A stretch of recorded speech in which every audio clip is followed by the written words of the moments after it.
이어서 이제 김문수 후보 공약에 대해서 좀 다뤄볼 텐데요. 국회의원 불체포 특권 폐지, 이 문제를 거론을 했거든요. 국회의원이 가지고 있는 어떤 권리를 이제 약간 약화시키는 이런 측면이 있는 것 같아요. 근데 이제 이거는 김문수 후보가 이제 주도적으로 네. 내놨는데 이걸 내놓게 된 또 배경이 있을 것 같아요. 네. 그렇죠. 배경이 저는 있다고 생각을 합니다. 우선은 일단 불체포 특권이 뭔지 좀 간략하게 설명을 해드리자면 체포되지 않고 구속도 되지 않을 권리입니다. 헌법상 국회의원은 횡령, 사기, 뇌물수수 같은 범죄 혐의를 받더라도 체포나 구속되지 않을 특권을 사실 누리고 있어요. 그러니까 이게 이 불체포 특권이 왜 생겼냐면 국회의원들이 정치 탄압을 받을 수도 있기 때문에 그런 걸로부터 보호하고 또 자유로운 의정 활동을 보장하기 위해서 마련은 됐지만 이게 국회의원이 체포가 안 되기 때문에 그거를 목적으로 불체포를 목적으로 국회를 개회하는 그런 방탄국회 처럼 이제 악용될 가능성이 계속 있었고 그런 비판이 있었거든요. 네. 사실 김문수 후보가 이번에 국회의원 불체포 특권 폐지와 함께 처벌이 면해지는 면책도 폐지하자. 그러니까 면책 특권 폐지까지 같이 세트로 이 공약을 내놨는데요. 이게 다 이제 이재명 후보랑 민주당을 겨냥한 공약이라고 볼 수 있겠습니다. 이재명 후보가 현재 뭐 대장동 개발 의혹이라든지 뭐 아니면은 쌍방울 대북 송금 의혹 같은 되게 많은 이제 의혹을 받고 있고 관련 재판이 진행 중이잖아요. 지금 윤석열 정부에서 관련해가지고 한 구속영장이 2번 정도 청구가 됐는데 근데 이때 국회에서 체포동의안이 부결돼서 아예 영장 심사 자체가 진행되지 않은 적도 있고요. 네. 또 체포동의안이 가결은 됐는데 법원에서 구속영장이 기각된 적도 있거든요. 그래서 그때 이재명 방탄 논란이 일기도 했고요. 네, 그래서 이런 차원에서 이번에 김문수 후보가 이 국회의원 불체포 특권과 면책 특권 폐지를 같이 내놓은 것 아닌가 싶습니다.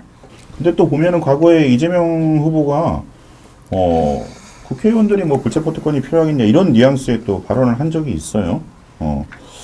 그때 2023년이었던가요? 보면은 이제 뭐 제가 무슨 죄를 지었다고 불체포 특권을 활용해야 하느냐 뭐 이렇게 얘기를 했는데 물론 이제 항변을 하기 위해서 그렇게 얘기를 한 거였는데 근데 지금 보면은 이제 민주당은 여기에 대해서는 약간 좀 침묵하는 그런 느낌인데 어떻습니까, 구 기자?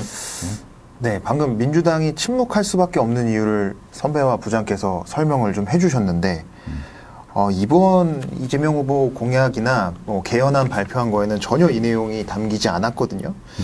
근데 보면 지난 대선 때는 이재명 후보가 이거를 공약을 했었어요. 네. 그리고 국회 교섭단체 연설에서도 이 얘기를 했습니다. 국회 불체포 특권에 대해서. 근데 아까 말씀해 주셨지만 2023년 9월에 체포동의안 국회에서 가결되는 과정에서 이재명 후보가 그 입장을 바꾼 것 아니냐, 이거를 이용한 거 아니냐, 이런 비판을 진짜 많이 받았거든요. 네. 그래서 지금 만약에 민주당이나 이재명 후보가 이거를 언급하는 것 자체가 사실은 마이너스일 거예요.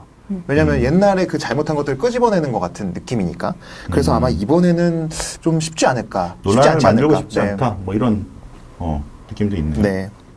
아까 얘기했던 뭐 국민 소환제나 사실 그 불체포 특권 문제는 국회에서 뭐 끊임없이 논의가 되고 있지만 사실 제대로 결론에 다다른 적은 없었던 것 같아요. 그래서 이제 어떤 유불리에 따라서 이게 계속 변해왔던 거라 사실 이루어질 거다라는 뭐 기대는 있습니다만 사실 이루어질지는 우리가 좀 지켜봐야 될 필요가 있지 않나.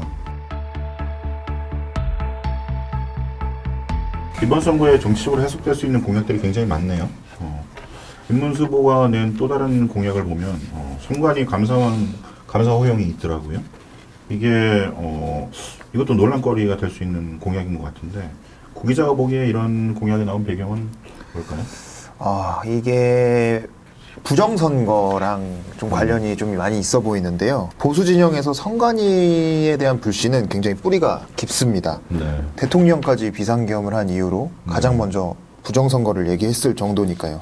거기다가 최근에는 채용비리 사태까지 있었죠. 네. 그래서 김문수 후보도 선관위 니네는 못 믿겠다. 너네 자체적으로 하는 건 못 믿겠다. 이게 가장 핵심인 것 같아요. 네. 그래서 감사원의 기능을 강화해서 선관위를 감시하도록 하자는 겁니다. 선관위가 외부기관 감사를 받지 않는다는 거는 이 부정선거를 주장하는 이들의 핵심 주장이기도 하거든요. 네. 근데 이게 쉽지가 않을 수 있는 게 이것도 헌법과 좀 관련이 있어 보입니다. 네. 이게 1960년에 3.15 부정선거가 있었는데 이후에 선관위가 선거 공정성 보장, 정치적 중립성 확보를 위해서 헌법상 독립기관으로 규정이 좀 됐습니다. 대통령이나 뭐 국회 이런 다른 그런 권력으로부터 감시를 받지 않게 된 건데 그러다 보니까 선관위는 무슨 문제가 있으면 자체 감사를 하는 형태입니다. 그래서 이것 갖고는 안 된다는 게 김문수 후보의 생각입니다. 네. 사실 이게 뭐 법원에서도 한 번도 이 부정선거가 인정된 적은 없고 그렇지만 이 논란이 끊임없이 계속되고 있는 것 같더라고요. 21일에 또 이렇게 공교롭게도 지금 대선이 한창인데 윤석열 전 대통령이 그 부정선거에 대한 다큐멘터리 영화를 보러 갔단 말이죠. 이게 전환기 씨가 이제 그 이용돈 PD하고 같이 만든 영화인데 뭐 제가 보진 않았습니다. 내용을 보진 않았는데 어쨌든 부정선거가 있다. 뭐 이렇게 주장하는 그런 영화인 것 같더라고요. 그래서 이거를 보는 거 가지고 어쨌든 또 한동훈 전 대표는 이게 부정선거에 손을 잡으면 자멸한다. 이렇게 우려를 했고요. 근데 이제 또 보면, 김문수 후보도 사실은 이 부정선거에 대해서 약간 주장을 하는 그런 이제 뉘앙스의 말들을 이제 계속 하고 있거든요. 보면 뭐 이렇게 좀 이런 것들을 하고 있는 가운데 또 이게 나왔단 말이죠. 그래서 이거를 어떻게 봐야 되나. 이게 부정선거론에 빠져 있는 공약이 아닌가. 사실 이런 의심을 할 수밖에 없단 말이죠. 국 기자 어떻게 보셨어요? 예, 맞습니다. 사실 그 윤 전 대통령 지지자들이나 이 구구 보수층들이 부정선거가 있었다고 계속 주장을 하고 있는 거잖아요. 그러면서 사전투표를 폐지를 해야 되고 선관위를 해체해야 된다라고 주장을 하고 있는데 지금 김 후보도 감사원이 선관위를 감사하게 하고 또 사전투표제도까지 폐지를 하겠다고 공약을 하면서 사실상 부정선거론에 힘을 실어주고 있다고밖에 볼 수 없거든요. 사실 국민의힘 입장에서는 지금 이번 대선에서 이게 탄핵으로 발생한 조기 대선 국면이니까 물론 그런 구구 보수층은 당연히 끌어안아야 되지만 이제 표심을 얻기 위해선 중도 보수를 얼마까지 또 끌어들일 수 있느냐가 가장 중요한 과제였고 그래서 윤 전 대통령이랑 거리두기를 어디까지 할 수 있느냐가 좀 주요 쟁점이었고 그런 와중에 윤 전 대통령이 국민의힘을 탈당은 했지만 오히려 되려 그 이후에 뭐 윤 전 대통령 지지자, 관계자들이 이제 국민의힘으로 좀 들어오면서 약간 극우 보수가 더 세를 확대하는 듯한 모습이어가지고 아마 이게 국민의힘 입장 또 그리고 김문수 후보 입장이 조금씩은 다르겠지만 다 좀 고민이 깊어질 거라고 봅니다. 그러니까요. 이게 지금 국힘 안에서 논란이 되는 것 같아요. 이게 지금 어떻게 해야 될지 약간 뭐랄까 이정표를 정확하게 세우지 못했다 할까 이런 느낌이 들거든요. 민주당도 여기 입장이 있을 것 같아요. 네. 민주당은 그 선관위 문제에 대해서 어떻게 보고 있나요?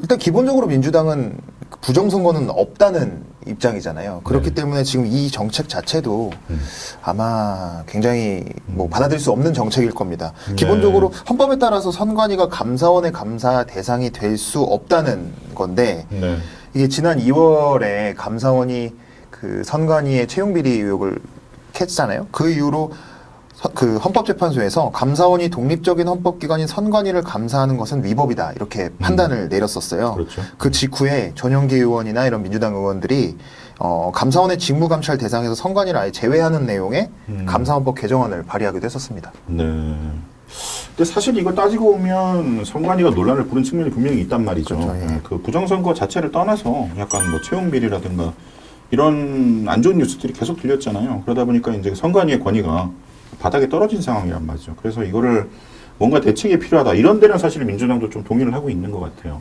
다만 이제 선관위를 이제 그 감사원이 감사를 하는 거는 조금 다른 문제이긴 한데 그래도 뭔가 좀 이거 선관위를 좀 관리할 수 있는 뭔가 대책이 필요하지 않나 이런 생각이 들거든요.